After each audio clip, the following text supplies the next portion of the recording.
On est des gens qui ont des convictions, on est ambitieux, mais on est des pragmatiques. Ce mot-là est très important, on est des pragmatiques. On a lancé en même temps une enveloppe de transition de 10 milliards. Donc, ces entreprises-là, on a de l'argent pour elles, pour les aider à faire une transition. Et donc, je reviens au devoir de fiduciaire. Pourquoi on fait ça? Si on achète une usine en Inde, aux États-Unis, la source d'énergie, c'est le charbon, le fossile, on va pouvoir l'acheter moins cher. Avec l'argent qu'on investit, on la transforme dans le renouvelable. Il y a une hausse de valeur, belle proposition de rendement pour nos clients. Mais en même temps, on fait une réelle différence à faire une transition à l'économie réelle sous-jacente. Acheter du verre, c'est bien. La perfection, ça n'existe pas non plus de ce monde.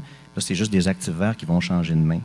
Donc, il y a une façon d'être capable de faire ce qui est bon pour la planète, bon pour la société, en même temps de ce qui est bon pour nos clients, puis bon pour les entreprises. Est-ce que c'est exigeant? Oui, c'est exigeant.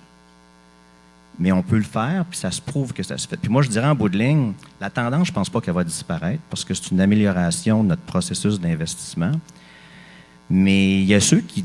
Je pense que la crise qu'on voit un peu, c'est que depuis 5 ans, quand ce concept-là commence à prendre une popularité, après un bout de temps, les gens disent, bien, il y a ceux qui parlent, puis il y a ceux qui agissent. La réalité, c'est qu'on a décidé d'être dans le camp de ceux qui agissaient.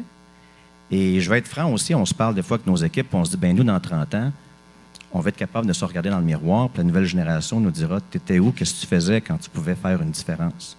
T'étais-tu juste sur le bord des lignes de côté à espérer que tu en fasses le moins possible, ou bien t'as essayé de faire quelque chose qui allait changer les choses? Puis c'est ce qu'on essaie de faire, puis d'accomplir.